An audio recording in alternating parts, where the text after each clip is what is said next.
dímelas otra vez, bellas palabras de vida. Hay en ellas mi gozo y luz, bellas palabras de vida. Nuestro Dios es un Dios de orden. Pero miren qué orden. No es un orden al estilo militar, sino un orden natural, espontáneo, donde se respira la libertad. ¿Pueden sentirlo, hermanos? Qué día más hermoso que el Señor nos ha dado. Uno debe tener la humildad, y a veces cuán difícil es el manifestar humildad reconociendo los errores. Y aquí unos hermanos de Nicaragua que llegaron al inicio de los 80s, hombres de Dios. Algunos de ellos llegaron aquí en 1978 aproximadamente por el terremoto que hubo en aquella época y fueron estudiantes de la escuela bíblica, en donde mi suegro llegó a ser director. Y algunos de ellos llegaron con un concepto erróneo que causaba un caos. El concepto que ellos tenían era que en realidad el matrimonio legal no era importante, el papel. Yo decía, este es puro papel. Así que la persona se une y queda unida y pues ya queda casada, sin necesidad de ir a ningún juez, a nada legal. Y eso creaba un caos. Porque bueno, si no hay un punto de inicio, y eso es lo que a Dios le gusta, que siempre haya un punto en común, que es el matrimonio, además de que Dios puso a las autoridades como representantes de él, Romanos 13, a Dios le gusta tener puntos comunes, que todos podamos señalar y decir, este es el punto de inicio. Y varios aquí sí podemos, por la gracia de Dios, decir, este es el punto de inicio de mi relación matrimonial. Yo me acuerdo, 22 de junio de 1985. Me acuerdo bien clarito. Pero esta doctrina quitaba los puntos comunes y cada cual se unía cuando quería y bueno, ellos mismos se casaban. Y eso era bien caótico. Hermano Walter sabiamente, otros maestros trataron el tema, y me acuerdo ese día, el hermano Luis García pasó adelante y le dijo a sus hermanos en Cristo, compatriotas, digo, hermano, ¿qué hemos hecho? ¿Cómo llegamos a la conclusión de que la gente se casa a sí misma? Y me acuerdo aquellos hermanos, la mayoría nicaragüenses inclinaron el rostro y humildemente aceptaron que estaban equivocados y empezaron a promover la relación matrimonial legal, que pone orden a las cosas y señala un punto céntrico, un punto de inicio. Yo me acuerdo bien el mío, se me viene a la mente, voy a ser espontáneo aquí, a mi abuelito adelante y yo de 24 años, mi esposa de 23, vestida de blanco, y si me acuerdo bien del beso. Y mi abuelito era bien conservador. Y parece ser que él y yo nos besamos muy largo, muy largo el beso. Y mi abuelito dijo, ya. Me acuerdo de ese momento. Y ahí, en todo matrimonio pasan cosas, ¿verdad? Pasan cosas. Entonces usted podrá hacer memoria de ese punto de inicio. Nosotros los cristianos también tenemos un punto en común, donde podemos decir, este fue el inicio de la conversión. La Biblia es bien clara en señalar precisamente ejemplos que enfatizan de que hay un punto de inicio, un punto de comienzo, en donde uno puede decir, allí empezó mi relación con Cristo. ¿Quiénes pueden hacer eso? Levanten su mano. Pero resulta ser que no puede ser que unos digan, fue aquí diferente al de este, sino que todos debemos tener un punto céntrico en común, donde podemos decir, aquí todos recibimos por la fe a Jesucristo. No antes ni después. Es como relación conyugal. Yo sé que la nueva generación habla de, bueno, vamos a tener una experiencia primero, a ver si funciona, y luego nos casamos legalmente. No, hasta lo dice, nosotros tuvimos una experiencia antes del matrimonio. Jóvenes, no hagan eso, por favor. Cásense y luego tengan todas sus experiencias. Porque el matrimonio es el punto de inicio de la relación conyugal e íntima, no antes. Eso es caótico. Va contra la voluntad de Dios. De igual manera, todos nosotros tenemos un punto en común de inicio. Precisamente en 1 Timoteo capítulo 1, versículo 16 pone como ejemplo de conversión.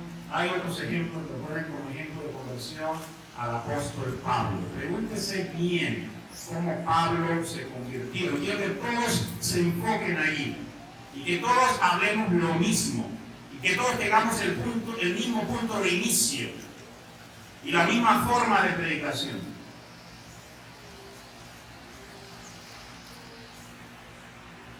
Ese punto de inicio que está descrito en el libro de los Hechos una y otra vez enfatizan varias cosas, pero especialmente dos de ellas.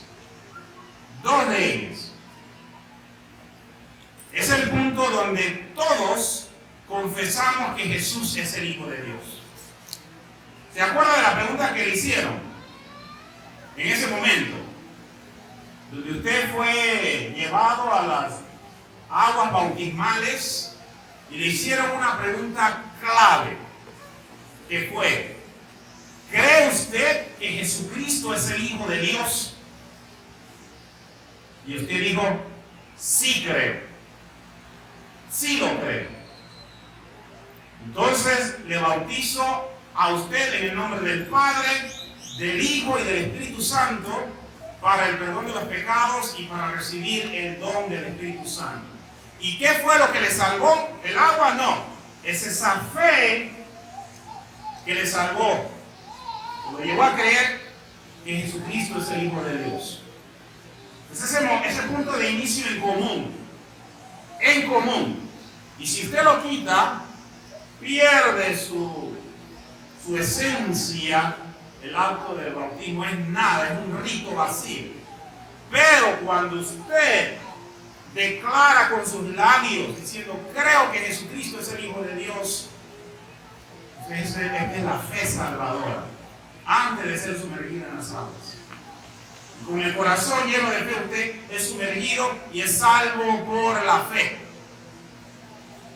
Otra cosa, Jesús dice, y esto es importante, cuando una persona, Mateo capítulo 28, versículos 18 al 20, miren lo que dice ahí. Ustedes que son nuevos también, es importante esto.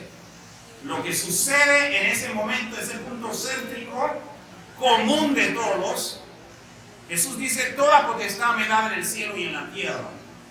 Por tanto, id y haced discípulos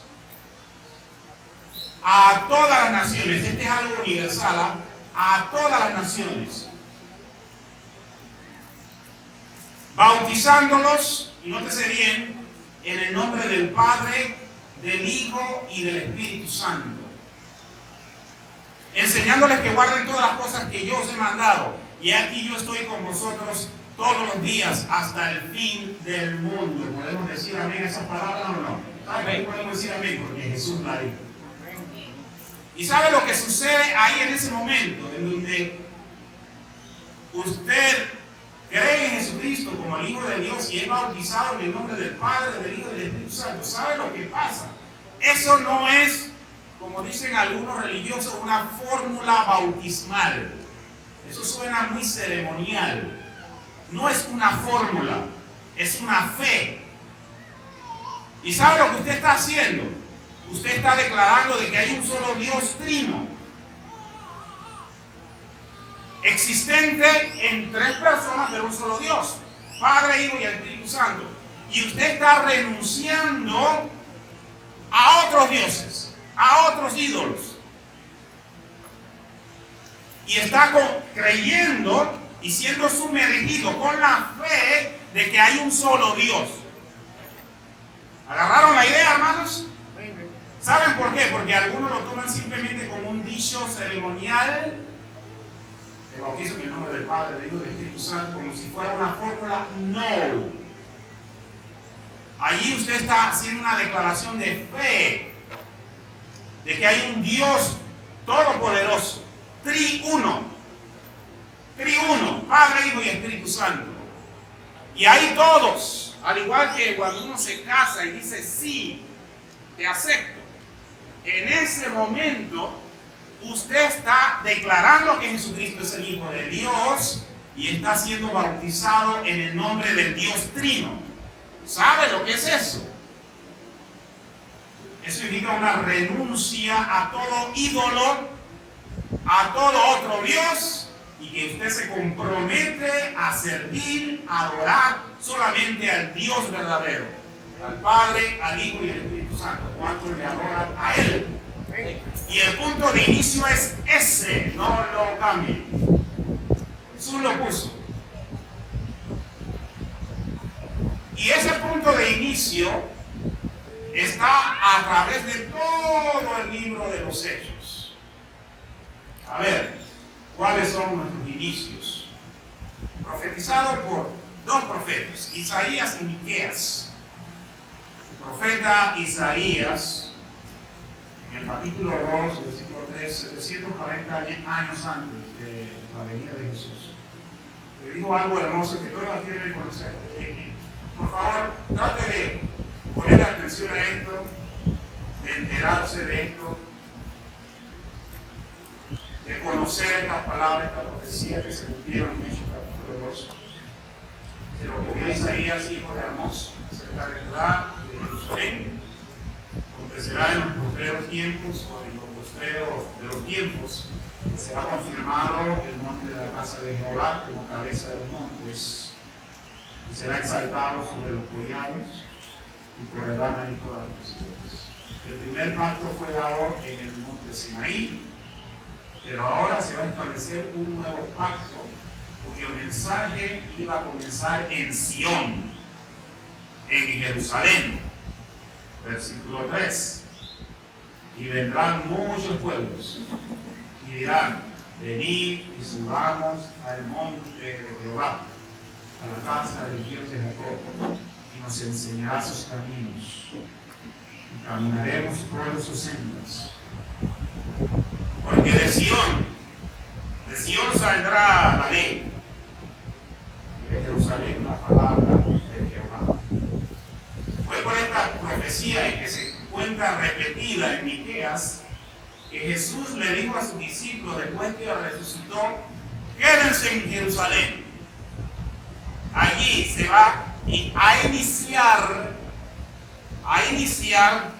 la predicación del arrepentimiento y del perdón de pecado. Capítulo 24 de Lucas, no lo iba a citar, pero quiero que lo conozcan. Capítulo 24. Fue por profecías como las que acabamos de leer que Jesús, en el versículo 46 de Lucas 24, traten de seguirme, hermanos, así está escrito, y así fue necesario que el Cristo padeciese y que resucitase de los muertos al tercer día, y que se predicase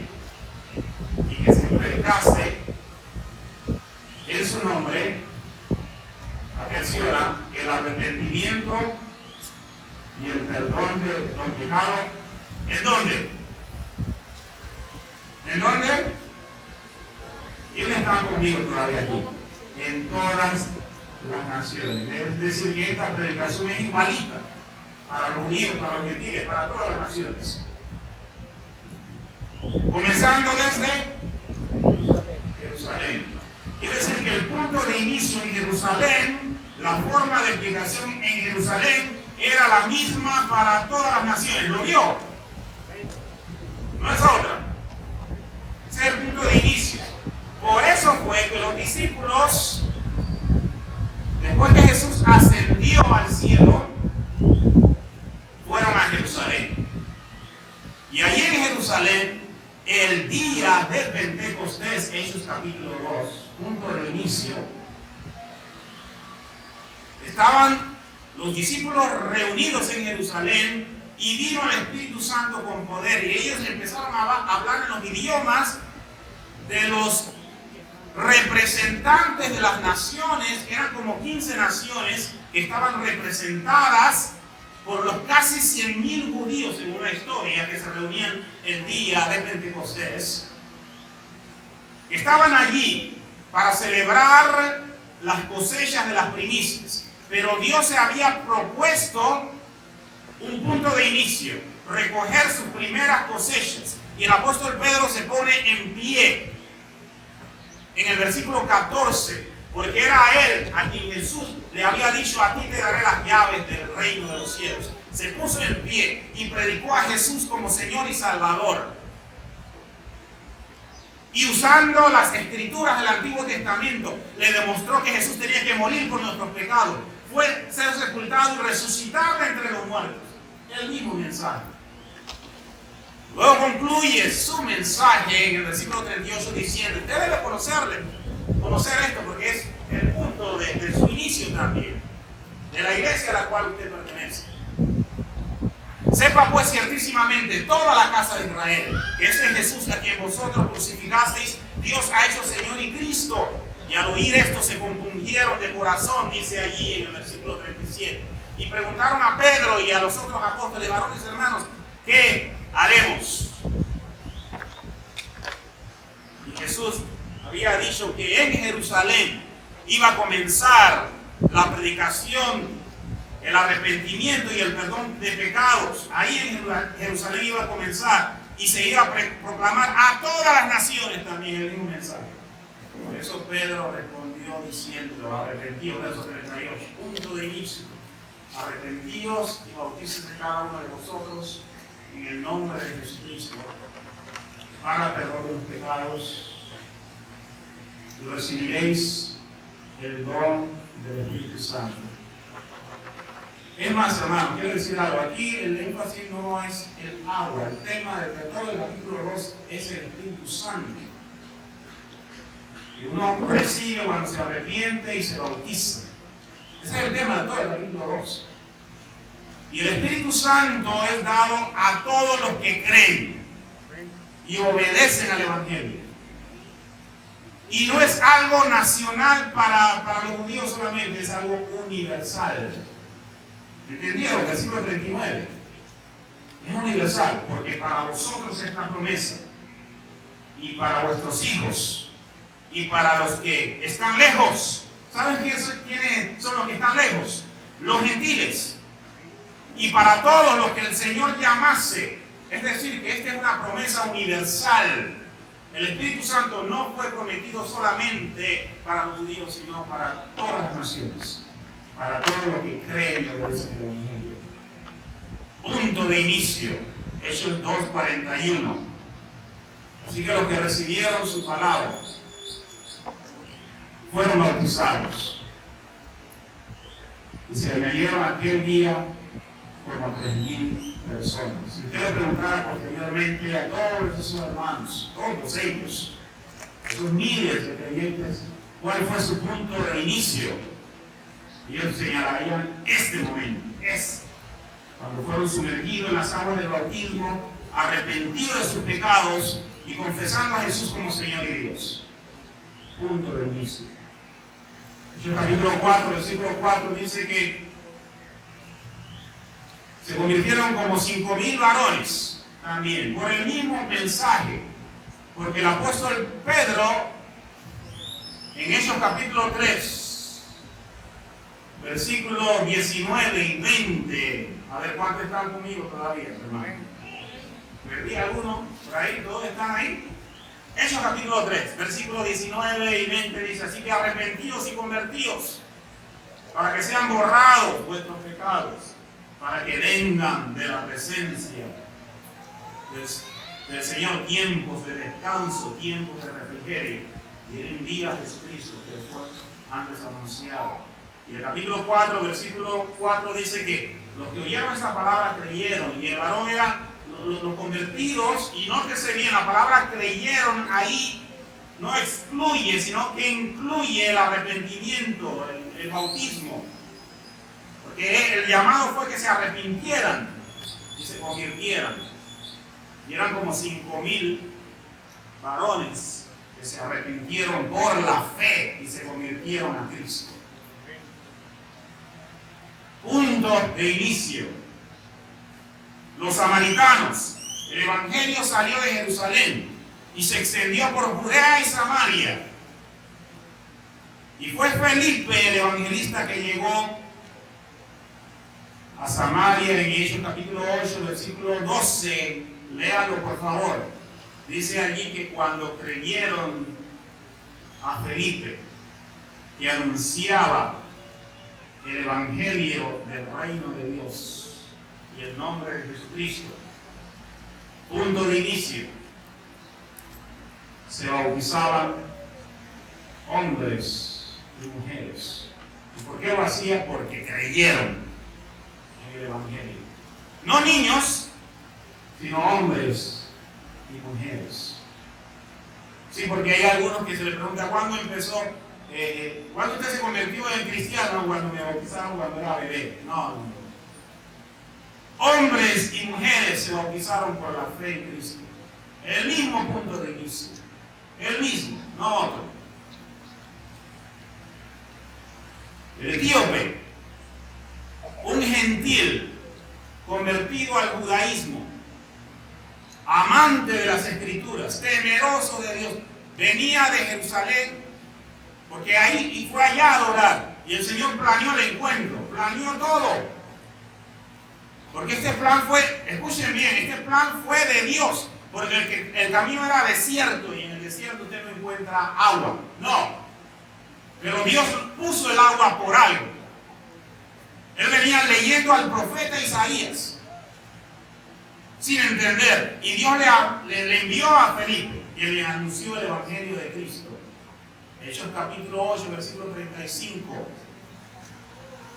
Comenzando desde esta escritura, es decir, desde Isaías 53, el supremo pasaje del Antiguo Testamento, que habla del siervo sufriente, que fue llevado a la muerte como oveja, que fue trasquilado, enmudecido, que no se le hizo justicia, pero su generación, ¿quién la contará? Iba este Felipe anunciándole, explicándole el evangelio al etíope. Versículo 36. Y llegaron a cierta agua. ¿Quién planeó el agua allí? Dios. Ese es el punto de inicio. ¿Está oyendo, hermano? Cuando llegaron a cierta agua, entonces dijo el etíope, aquí hay agua que impide que yo sea bautizado. Y en el versículo 37, ¿qué le dijo Felipe? Miren, si crees, y este es el mensaje para todas las naciones, no solo para los judíos, sino que este hombre venía de África, de Etiopía. Si crees de todo corazón, bien puedes. Yo, joven que nos visita, joven, señora, señor que nos visita, que no ha sido bautizado o bautizada todavía, si cree de todo corazón, bien puede. ¿Sabe, hermano? Hoy en día, miren lo que el diablo ha hecho. Atención a esto. Cambia a Felipe por un pastor de estos de hoy, que trastornan el punto de inicio. Están en el carruaje, se conocen por primera vez, están en el desierto, y un hombre pregunta, ¿aquí hay agua? ¿Qué impide que yo sea bautizado? ¿Sabes cuál sería la respuesta de estos pastores? Vamos a hacer una oración de fe, aquí sentaditos. Repita después de mí. Hacen una oración y lo declara salvo. Oye, ¿hay agua aquí? No, eso es para después. Ahora tenga su experiencia espiritual. Lo que hacen es común. No dice eso la Escritura. Felipe dijo, si crees de todo corazón bien puedes, y a pesar de la adversidad del camino, el versículo 38 dice que mandó parar el lado, descendieron ambos al agua, Felipe y el etíope, y le bautizó. Punto de inicio. No que sentadito aquí al carro, vamos a recibir al Señor. No. Sino que puedes ser bautizado. Si crees, porque eso es lo que nos salva, la fe en Cristo Jesús. Si crees, si no, ni desciendas al agua. Y él se convirtió y siguió gozoso. Punto de inicio. Siempre Dios lo planea. Están unas mujeres orando a Dios. Y estos varones en su capítulo 16 habían hecho planes para ir al este, hacia Asia. Y el Espíritu Santo los estorbó.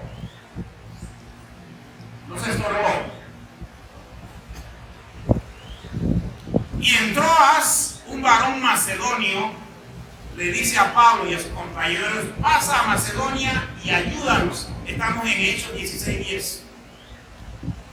Entonces procuraron ir a Macedonia, incluyéndose Lucas, entendiendo de que Dios quería que anunciaran la palabra de Dios en Macedonia. Dios lo está planeando todo.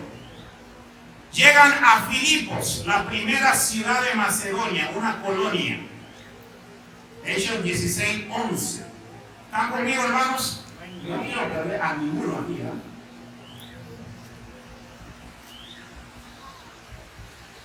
Y Dios planea todo. Llegan estos 4 misioneros. Estamos hablando de Pablo, Silas, Lucas y Timoteo. Y están unas mujeres reunidas junto al río. ¿Quién planeó eso? Precisamente cuando ellos estaban orando junto al río, vienen estos ministros y le hablan la palabra de Dios. Y Pablo empezó a predicar el evangelio. Y el Señor abrió el corazón de una mujer llamada Lidia, quien estaba oyendo. Pablo habló el evangelio y ella, versículo 15, punto de inicio, Hechos 16:15. En ese momento, la primera vez que se encontraron, ella y su familia fue que bautizar. El mismo punto de inicio. ¿Están siguiendo? Hechos 16:25. Pablo y Silas han sido presos por anunciar la palabra. Y Dios envía un terremoto que sacude los cimientos de la cárcel. Se caen las cadenas, se abren las puertas. Y el carcelero que estaba ahí pensaba que se habían escapado los presidiarios y corrió hacia donde estaba Pablo y Silas, versículo 29, y preguntó: señores, ¿qué debo hacer para ser salvo? Y la respuesta del Espíritu Santo la misma, igual. Versículo 30 y 31. Cree en el Señor Jesucristo y serás salvo tú y tu casa. Cree, porque ahí está la esencia de recibir la salvación por la fe. Y en el verso 32, traten de seguirme, dice que le hablaron la palabra del Señor. Estoy en Hechos 16:32. Le hablaron la palabra del Señor a él y a todos los que estaban en su casa. Era de noche, medianoche. Pero dice que enseguida, estoy leyendo bien, enseguida. Oye, ¿por qué no esperar para el próximo día, hombre? Si esto no tiene que ver con la salvación. Es más, ¿sabe qué, carcelero? Vamos a tener una experiencia ahora mismo. Vamos a orar para que usted reciba al Señor. Y en la mañanita pues lo bautizamos. No fue eso lo que Pablo dice. Punto de inicio, el mismo. Medianoche. Vamos donde haya agua. Enseguida, Hechos 16:33. Se bautizó él con todos los suyos. ¿Sabe lo que hacen muchos pastores hoy en día? Agarran a las personas que creen y dicen: no, pero es un momento. No, usted tiene que ser adoctrinado primero, ¿ah? Vamos a hacer una oración de fe. Aquí usted recibe al Señor y después vamos a ¿cómo le llaman ellos? Una señal externa de lo que sucede internamente en el interior. ¡Qué confusión! Y ahora vamos a enseñarles. ¿Sabe lo que hay detrás de eso? El deseo de controlar a la gente. Yo soy el que controla. Pero le voy a decir algo: el que tiene el control es Dios. Y Él prepara todo.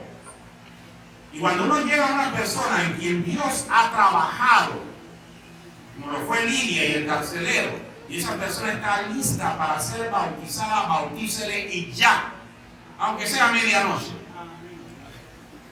Porque es Dios quien ha hecho la obra, no el hombre.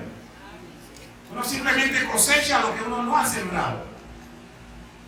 Punto de inicio. El mismo. Lo mismo. ¿Me están siguiendo, hermanos? Porque aquí todos debemos tener la misma fe. El mismo punto en común de inicio. No vamos por aquí y que experiencias antes o después. El mismo punto de inicio.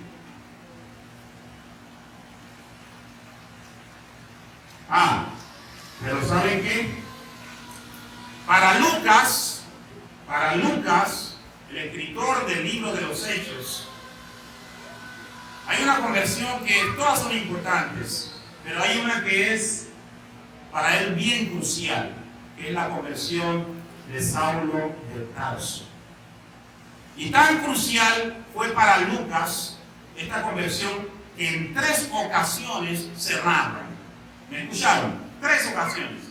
En Hechos capítulo 9, en Hechos 22 y en Hechos 26. Por favor, conozcan por lo menos estos capítulos. Si no lo han puesto atención en todos los capítulos, léanlo después en su casa y léanlo de forma así paralela. Hechos capítulo 9, Hechos capítulo 22 y Hechos capítulo 26. En el capítulo 9, Lucas narra la conversión en sí mismo. En el capítulo 22 se presenta a Pablo dando testimonio de su conversión en Jerusalén a los judíos. Y en el capítulo 26, Pablo predica al rey Agripa, a Berenice, a los tribunos ahí, a los líderes políticos en Cesarea. Pero yo quiero que ustedes lean otra vez 1 Timoteo capítulo 1, versículo 12 al 16. Porque se presenta allí el apóstol Pablo como un ejemplo de conversión. Y hay algunas cosas que a causa del tiempo y por la lluvia que viene voy a tener que abordar. Dice el hermano que no. Pero quiero que leamos qué nos enseña esta conversión que para Lucas es suprema, importante. Varias cosas. Primeramente, nos enseña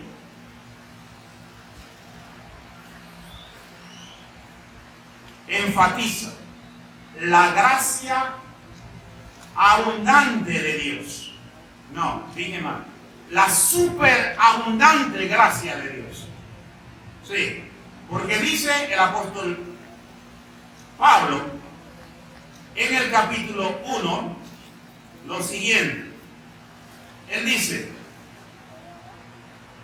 doy gracias al que me fortaleció, a Cristo Jesús, nuestro Señor, porque me tuvo por fiel poniéndome en el ministerio, habiendo yo sido antes blasfemo. Pregunto, ¿Dios puede perdonar a un blasfemo? Sí, lo perdonó. Perseguidor. Pregunto, ¿Dios puede perdonar a un perseguidor? Sí, lo perdonó. E injuriador. Pregunto, ¿Dios puede perdonar a un injuriador? Sí, lo perdonó. ¿Dios puede perdonar a un homosexual? Si se arrepiente, sí lo perdona. ¿Dios puede perdonar a un violador? Sí. ¿A un drogadicto? ¿A un ladrón? No importa cuál sea el pecado. Cuando abunda el pecado, sobreabunda la gracia de Dios. Romanos capítulo 5, versículo 20. Mas fui recibido a misericordia, porque lo hice por ignorancia, en incredulidad. Pero lean bien el versículo 14, qué hermoso. Pero la gracia de nuestro Señor fue más abundante. Más abundante. Sí, con la fe y el amor que es en Cristo Jesús. Sí, yo era blasfemo, pero la gracia de Dios fue abundante. Más abundante. Sí, yo era un perseguidor de la iglesia, arrastraba a familia, mujeres, hombres, niños. Daba mi consentimiento para que los mataran. Pero la gracia de Dios fue más abundante. Yo fui un injuriador, pero la gracia de Dios fue más abundante. Yo antes adoraba ídolos, imágenes, pero la gracia de Dios fue más abundante. Estaba en las drogas, andaba con prostitutas, en relaciones inmorales, pero la gracia de Dios fue más abundante. Hermano, no hay pecado que sea más grande que la gracia de Dios. No hay pecado que el Señor no pueda perdonar, excepto la resistencia. Eso es lo que significa blasfemia contra el Espíritu Santo, y es una continua resistencia al Espíritu de Dios. Claro está, hermano, que hay que aclarar que el apóstol Pablo aquí no está enseñando una sobredosis de gracia, porque eso es lo que muchos quieren decir. Bueno, no importa, yo soy homosexual, pero la gracia de Dios me alcanza. Yo soy ladrón, yo soy avaro, soy engañador, pero a pesar de que soy, Dios tiene misericordia de Dios. No de ninguna manera. Romanos capítulo 6, versículo 1 al 5. Por eso el apóstol Pablo, después de haber declarado que cuando abunda el pecado, sobreabunda la gracia de Dios. ¿Sabe cuál es el tema de Romanos capítulo 6, versículo 1 al 5? ¿Sabe cuál es el tema? Búsquelo. El tema es muertos al pecado. El tema ahí no es otro, sino muertos al pecado. ¿Cómo tú que has muerto al pecado vas a continuar en él? ¿Perseveraremos en el pecado para que la gracia de Dios abunde? En ninguna manera. Es incoherente decir, bueno, la gracia de Dios me ha perdonado y yo voy a continuar pecando para que la gracia de Dios se siga manifestando. No, de ninguna manera. Porque lo que hemos muerto al pecado, ¿cómo viviremos en él? ¿Y en qué piensa el apóstol Pablo? Cuando habla, no es figurativo, hermanos, por favor, esto de muerte al pecado no es simbólico ni figurativo, es real. Se está hablando de un tema real, uno muere al pecado. ¿Y qué se le viene a la mente al apóstol Pablo en Romanos 6:3? ¿Qué vino a su mente? El punto de inicio, el mismo. ¿O no sabéis que todos los que habéis sido bautizados en Cristo? Y por favor no diga que es un bautismo espiritual, que no, ahí se está hablando de ser sepultado juntamente con Cristo y resucitar con Él para nueva vida. Y se realiza el bautismo espiritual cuando uno por la fe es sumergido juntamente con Cristo y sepultado con Él y resucita con Él, y uno muere no figurativamente o simbólicamente, sino realmente uno muere al pecado. Y los que han muerto al pecado, ¿cómo viviremos aún en Él? Y la gracia de Dios nos enseña, Tito capítulo 1, me vienen pasajes a la mente. Tito capítulo 2, versículo 11 al 13 dice: porque la gracia de Dios se ha manifestado a todos los hombres, enseñándonos que, renunciando a la impiedad y a los deseos mundanos, vivamos en este siglo sobria, justa y piadosamente, aguardando la venida de Cristo.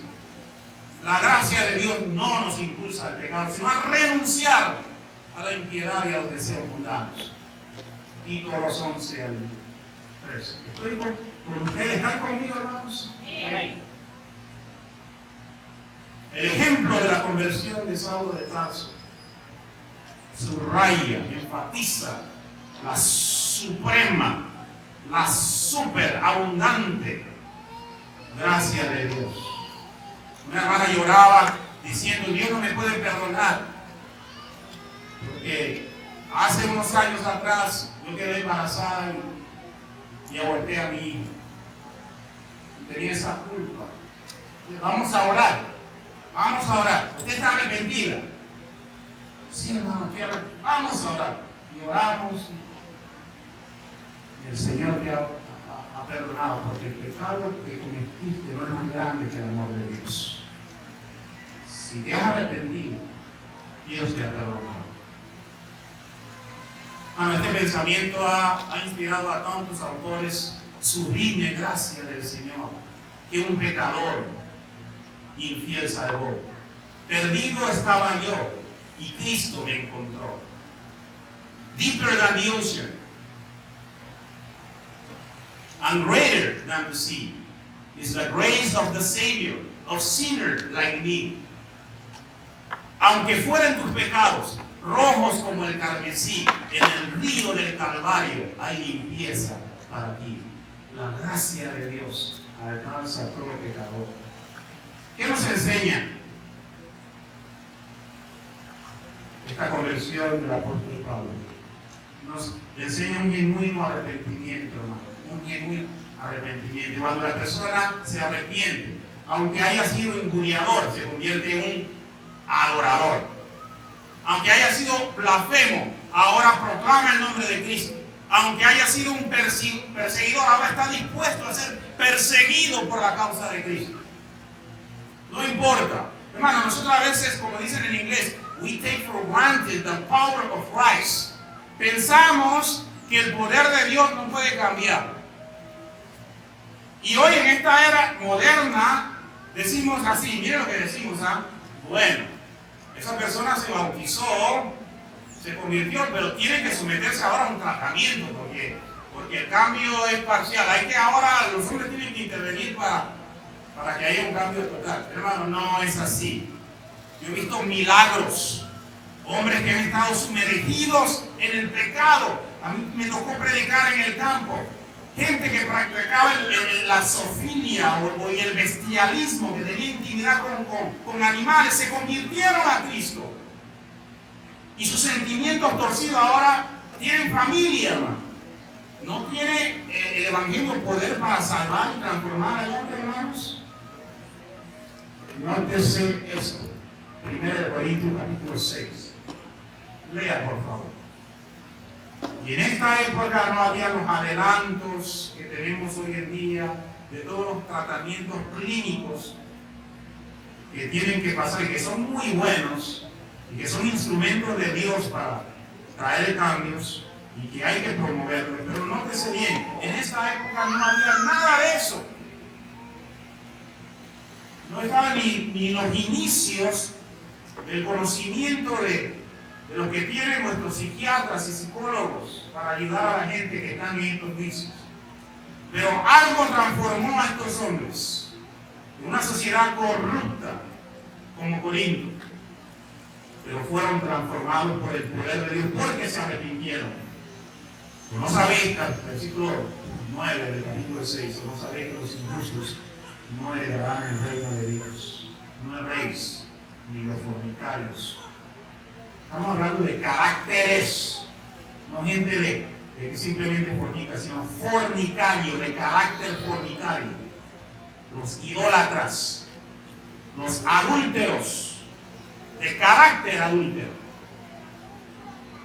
los afeminados, los que se echan con varones, los ladrones, ni los avaros, ni los borrachos, ni los maldicientes, ni los estafadores heredarán el reino de Dios. Mire lo hermoso del versículo 11, y esto era el saludo. ¿Qué nos cambió, hermanos? Hizo que esta gente fornicaria se convirtiera en gente de una alta moral. En monoteístas, no idólatras, adorando a un solo Dios. En fieles y no adúlteros. En honestos y no ladrones. En hombres hechos y derechos. Y no afeminados y homosexuales. Fue el poder del Evangelio. Porque no me avergüenzo del Evangelio, porque es poder de Dios para salvación a todo aquel que cree. Es real, hermano. Y esto erais algunos, mas ya habéis sido lavados, ya habéis sido santificados y ya habéis sido justificados en el nombre del Señor Jesús. Y mira, aquí está el poder, y por el Espíritu de nuestro Dios. ¿Lo tomó, hermano? Recibir el mensaje del Espíritu Santo tiene un poder ilimitado para transformar a toda persona, no importa cuál sea su pecado. Finalmente, hermano, por causa del tiempo, por causa del cansancio de ustedes también, en Hechos capítulo 22, versículo 14 al 16, presento el contexto, la manera en que Pablo se convirtió. Es un modelo de conversión, porque se fue puesto como ejemplo de los que habrían de creer para vida eterna. 1 Timoteo 1:16. ¿Cómo fue su conversión? Era perseguidor de la iglesia. Tuvo un encuentro con el Señor Jesús en el camino hacia Damasco. Saulo, Saulo, ¿por qué me persigues? ¿Quién eres? Yo soy Jesús a quien tú persigues. ¿Qué debo hacer? Señor, le llamó él. Lo llamó Señor. Entra a Damasco y allí se te dirá lo que debes hacer. Y fue tomado como un león domado, convertido en una ovejita, ciego por 3 días, sin comer ni beber. Pero cuando él tuvo esa experiencia de salvación, cuando tuvo esa experiencia de conversión, Dios llamó a un discípulo llamado Ananías y le dijo estas palabras. Hechos capítulo 22, por favor, ejemplo de conversión. Hechos capítulo 22. ¿Están conmigo, hermanos? ¿Cuántos dicen amén? Hechos capítulo 22, versículo 14 al 16. Ananías, quien se había opuesto de ir a hablarle a Pablo, el Señor le dijo: anda, porque instrumento escogido es este. Cuando le llegó Ananías, le dijo estas palabras a Saulo de Tarso, quien todavía no había sido perdonado, quien todavía no había recibido la salvación. Había tenido un encuentro con Jesús, había tenido 3 días de meditación y seguramente arrepentido de sus pecados, porque el Señor no quiso enviarle a Ananías inmediatamente para que meditara, sino que esperó 3 días. Y al tercer día fue Ananías y le dijo estas palabras: el Dios de nuestros padres te ha escogido para que conozcas su voluntad y veas al justo, y oigas la voz de su boca, porque serás testigo suyo a todos los hombres de lo que has visto y oído. Ahora pues, le dice Ananías, ahora pues, ¿por qué te detienes? Que ya Dios te ha hecho la obra en tu corazón.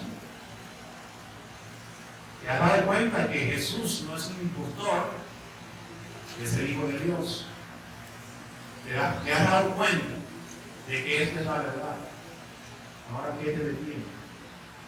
Levántate. Punto de inicio, hermano. Punto de inicio. Levántate y bautízate. Y lava tus pecados. ¿Leyeron bien, hermano, el versículo 16? Lava tus pecados, invocando su nombre. En ese momento en que se sumerge en la Saulo, invoca el nombre del Señor, y el que invocara el nombre del Señor será salvo. No es antes una experiencia, ni después.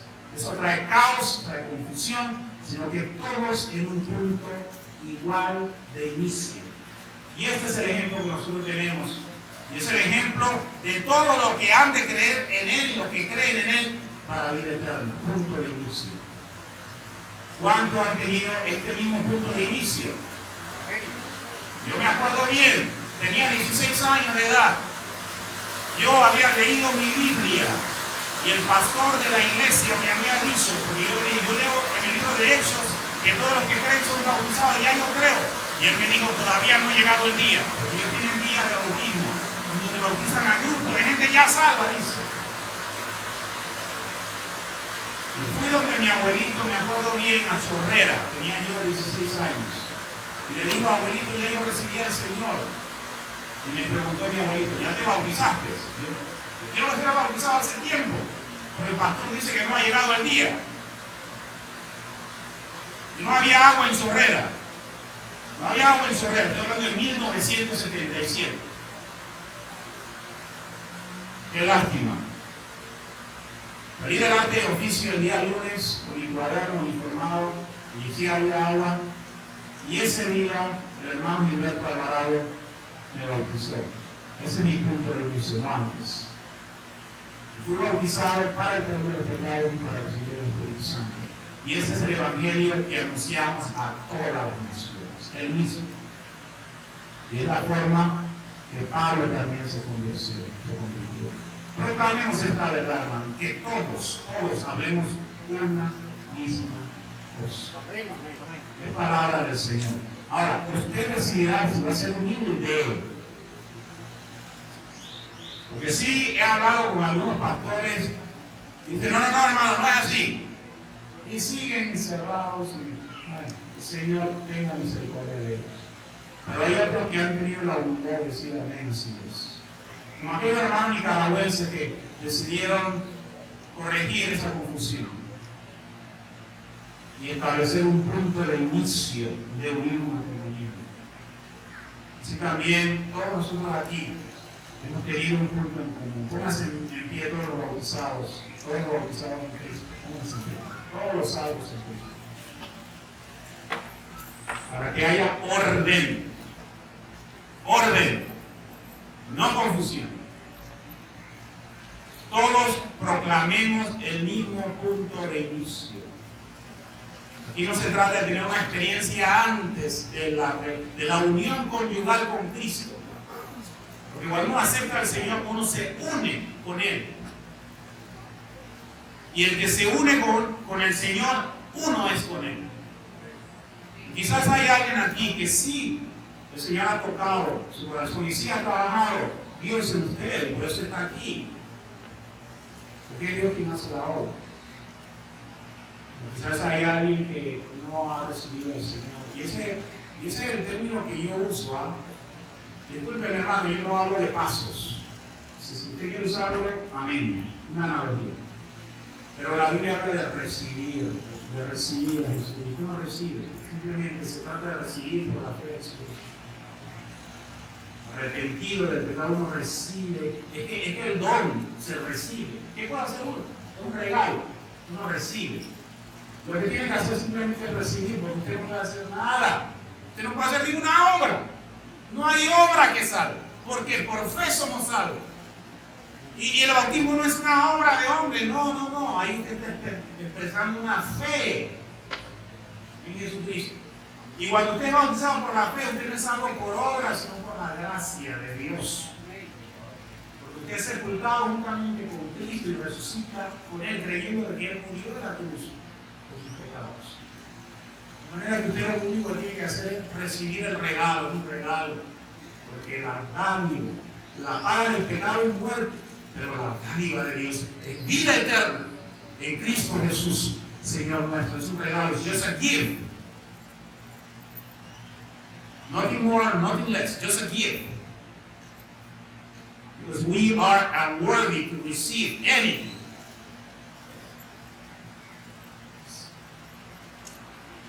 Por la gracia de Dios estoy aquí, hermano.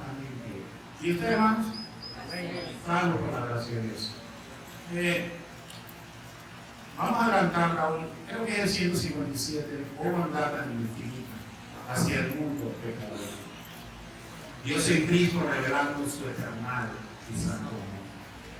Vamos a cantar el himno O mandar tan infinita. Si hay alguien aquí que quiere recibir al Señor Jesucristo por la fe, recibir el don de Dios, puede pasar aquí adelante mientras cantamos este himno de invitación.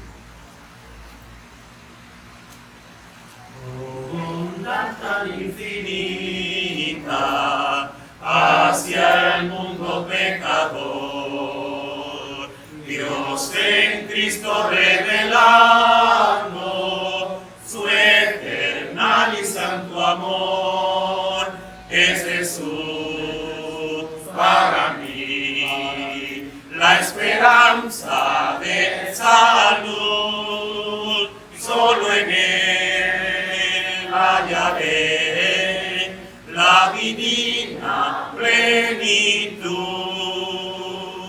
como el vasto firmamento, como insondable mar. Es la gracia salvadora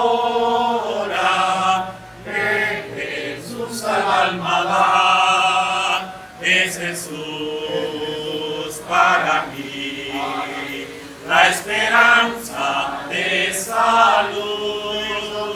Solo en Él hallaré la divina plenitud. Aunque fueren tus pecados rojos como el carmesí, en el río del Calvario hay limpieza para ti. En Jesús para mí la esperanza de salud. Solo en Él hallaré la divina plenitud.